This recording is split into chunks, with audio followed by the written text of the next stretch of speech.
You're watching Drake Wing Gaming. Enjoy the video. Hey guys and gals, Never here from Drake Wing Gaming. It's me on Twitter, the Gaming Dragon. Today I'm coming back at you another Let's Play episode of Conway. So y'all, let's go ahead and jump right back into it, shall we? Alarm chain, you are up, and let's go. And while we're at it, y'all, get this. Oh yeah, crack one open. Okay. Alright, let's do it. I'm not so sure about that. It feels like that urge for adventure is only hanging on by a thread. You must have had your fair share of them, Bandile. The disappointment was only second to the bitterness that lingered in your mouth. It made the food taste even worse. This would have worked out fine if it wasn't for Arthur. Bandile scoots closer, taking advantage of the lull between watches to join you on the opposite bench.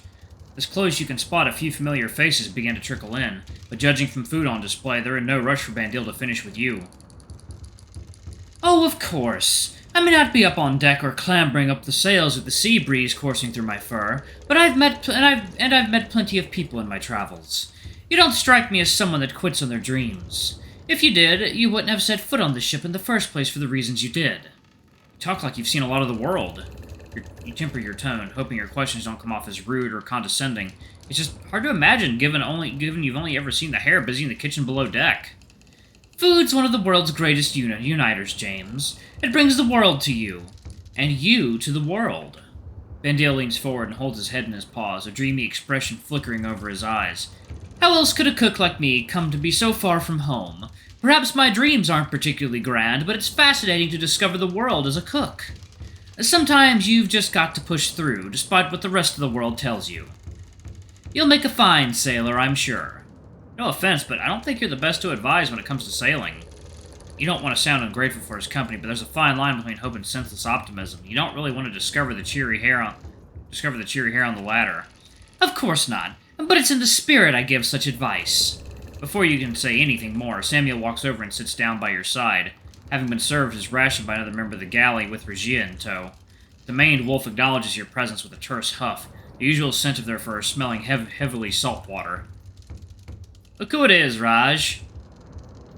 You don't look as well rested as you should. What gives? Very funny. I told you I'll be doing my best from now on. I'll have to keep prodding the wound. Regia shuffles onto the table, followed by Nomax not long after. They all seem more or less devoting their energy to attacking their food, but eventually Samuel picks up on your half-hearted chewing. If you're not going to finish that, I'll have it. A tough morning topside. Sam just looks at him for a moment or two. How do I look like? Like someone who had a tough morning. Maybe we should do a different line. Okay, let's see. Like someone who had a tough morning. Samuel shrugs and rolls his eyes. Didn't see the end of it. It must have been at least several leagues wide and kept shifting on us, so there was no avoiding it, really. When that fails to bring a flash of relief across your face, Samuel nudges you with his elbow. You're supposed to smile at that. I'm not feeling it. Wait, no? Water time? What do we have to do? We have blackberry lemonade water. Yep, that tastes quite like blackberry lemonade. Don't tell me you're feeling seasick like the dog over there. No. Nomax perks up as he hears himself mentioned. I'm fine. Ish. Only a little bit queasy. He's staying close to the center of the ship on doctor's orders. You sigh. Excuse me. I'm just not really feeling it. An army marches on its stomach. Same principle for a ship at sea. The hare grins, giving your bowl an encouraging nudge. It's not pretty food, but I tell you, it gives you the energy you need to keep going, even during rough seas. Maybe a little sugar or cinnamon even would help make it slide down easier.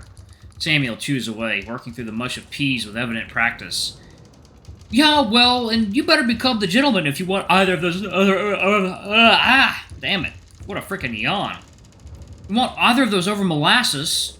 I can do my best, but I can't work miracles. Maybe I'll find some in port. The mood goes quiet as they skirt around the obvious tempering any signs of excitement the two of them might have had about port. He still comes across, however.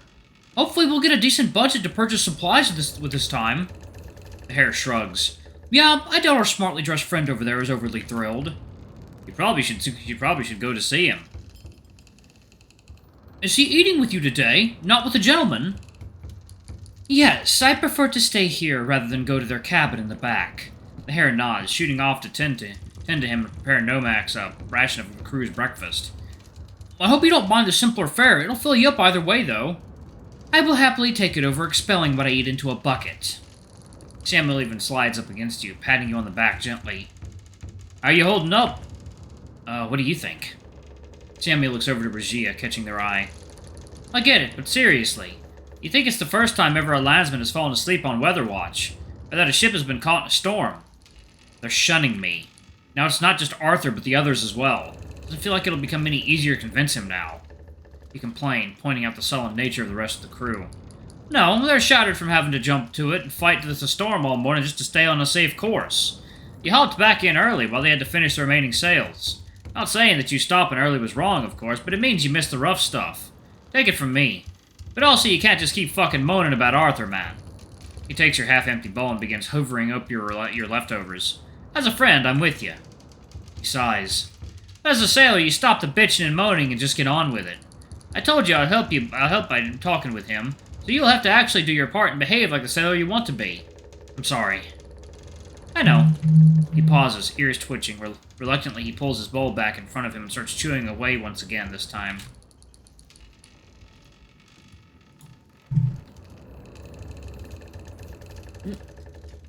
That's all the coffee gone.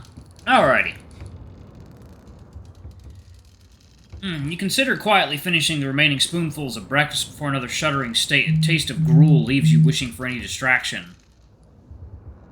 Well, you know, you're not the only one who's ever had some bad days. Well, I know that. No, stick with me here for a moment. The hare taps his foot, frowning while he tries to think back. You know, food's rarely a dangerous thing, but still, I've had some rough days myself. You don't get as good as a cook as I without some. Please don't be too humble. But there was that time way back in South Africa when I was still young and learning. He looks about and draws a seat on the bench, huddling closer. I don't really want the rest of the crew to doubt my skills, but I think this might cheer you up. Bandile takes another look at the half-eaten bowls in front of him, but to his relief, everyone resists the urge to comment. Anyway, there's a lot to learn when it comes to food, and even if you can read, not everything that's written down is entirely helpful. Bandile sighs and shakes his head. Oh, goodness. Shoulders shrugging, too. I was still a novice and had barely mastered a handful of recipes. If I had mastered any at all. A chef at the local station came down with some illness that had him lay flat for a while, so I figured, now is my time to shine. If I could just keep things running, surely I'd get recognized as the budding chef that I knew I was. And hey, I almost mostly did. Except there was this one dish. The hare shakes his head again and bites his lip, as if the memory still irks him. They told me they wanted to try something local. You know, they were all caught up on the adventure. Instead of wanting something from home in the usual style, they asked me for something hot. You see, they were pretty adamant after they saw the rack of spices hanging on the wall, and sometimes people can't be dismayed. Oh, no. Samuel smirks, nudging you with an elbow. Even Regia lets the ghost of a smile creep across her muzzle. Oh, yes, they wanted it. I told them. They said they would settle for nothing less. It continued like that for at least 10 minutes until I was tired of arguing and figured, fine, if you want to try, I've warned you. Bandile gives a muted laugh. I used a fraction of the spice, and it still practically blew their heads off. I can still see them panting frantically, tongues hanging out of their muzzles like they were on fire. Bandile shrugs, ignoring the others as they chortle away. And that is how I learned that I should never let you lot dictate what I'll be making. It never ends well because, and I say that in the most endearing way possible, you sailors are dumb as rocks sometimes. The stupid idea of one person just gets amplified by everyone on this thing, egging them on. See here, Abbott, the reason for that is that it always ends in a laugh. Just like, water time.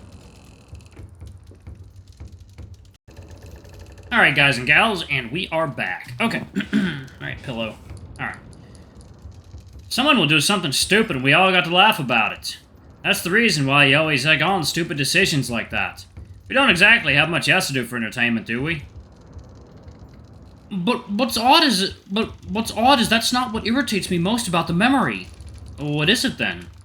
I overcooked the meat. I was so focused on sorting out the heat that I forgot about the rest of the meal. A tragedy, but I don't think they'll have noticed. Maybe you should try it again sometime here with a more adventurous crew. Maybe. That is, once I can get some more spices. You join their chuckles for a moment before turning back to your bowl. I mean, I'm sure the meat not being satisfactory was a great loss for you, but that hardly sounds like it compares to being dismissed from the ship. Do any of you perhaps have more fitting stories about your bad days? I guess just not to feel so quite alone in it. Who do you want to ask? Samuel. What about you, Samuel? The maned wolf takes a minute to finish chewing the last bits of their meal. He licks his lips and takes a long drink from the wooden cup. Well... Samuel pauses, scratching his head as he racks his brain for an example. I've been about long enough there's a few that come to mind. But there was this one I was told a ship came to port to take on some new recruits. Sounds familiar. This wasn't the nice volunteering you did. Sometimes the Navy would go and press gang guys into joining. And literally drag you, howling, kicking, and screaming onto a ship to work and fight. So imagine being pulled from your home, made to serve for years on end, and paid less than you are now. Not more that can go wrong when part of your job is to work the guns or fight. Samuel shudders, the fur on the back of his neck bristling. I've heard even worse things about the food. Point is, you've not got it so bad, even if you think you're at your lowest now. Samuel shrugs and folds his ears back. As for myself directly? Which one was pretty bad? I once fell from the rigging. I was being silly and didn't want to be the new sailor that took the lubber's hole. I did the whole spiel. Being cocky, taking needless risks, all the stuff an actual old salt wouldn't do. Or at least know enough to realize when they take on those risks, if it is actually a situation where they've taken them. Instead of being seen as brave, one of the hands caught me as I fell and told me I was a fucking idiot. Which, yeah, that point taken, Jack. Still am, but a brush with death wakes you up to it like nothing else. He laughs. Why didn't you forbid me to go up in that case? I thought about it. I guess I just felt like I had to allow you to do your thing if you really wanted to, you know? And maybe I'll make a better decision next time. I'd prefer if today wouldn't be repeated anytime soon. You nod, accepting it with a bit of humility. You sigh, letting your head rest in your palm. All it's missing is knowing how I want to do it. Winning Arthur over, that is. I think you're thinking about it too much.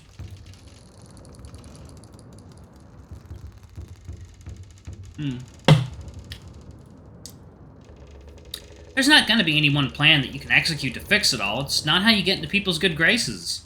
Well, I have to do something. Time isn't exactly on my side. Samuel doesn't finish chewing before he speaks up, rubbing out some stiff spot on his neck. James, you're on a ship. One in a storm, no less. You will have an opportunity to convince him. Pay attention to what he needs done, perhaps, or go the extra mile to help others. Whatever it may be, I don't think it's a case where you need to show him through some planned theater act. Simply keeping your eyes and ears open will provide what you need. There's a muted nod of agreement between the rest of the group as they finish their food, and before long they excuse themselves. You take it as less of a personal slight than before, knowing that there was still plenty of extra work to do thanks to you. You're left alone with Samuel, who in the absence of everyone else, seems more visibly tired than he was letting on earlier. It's kind of impressive what the maned wolf seems to be able to sweep underneath their fur. Sam? Thanks. You pause, trying to find the words. In the end, you opt to leave it at that. And I'm sorry. Yeah, I know. Starting your efforts small, you follow Samuel at the end of the forenoon watch to inspect the deck for any damage or repairs that might need attention. The deck appears deserted, with only those who need to be outside for work braving the rain, along with a few people taking the opportunity to wash their clothes, while others seek refuge in the relative dryness below deck. Can't we wait until the weather's calmed down a bit? You ask, raising your paw to shield your eyes from the relentless downpour. Samuel smirks at you, raindrops clinging to his dark hair, which at this point runs in wet streaks across his head. We could, but you're the one who asked me for a suggestion on how to make a good impression.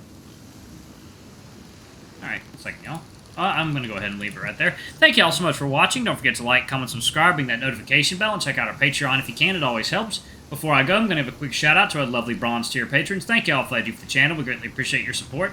Thank you to our silver tier patron, Cade Silver. Thank you above beyond. It's greatly appreciated. Thanks to our two gold tier patrons, Zeke and Toby. Y'all are awesome. We love you. Thank you for subbing to Ultimate Tier. Anyway, if y'all want to get your names in the credits, get access to all of our not safe for work contents as little as $5. Alrighty, I love you all, and I'll see you all in the next video. Bye-bye!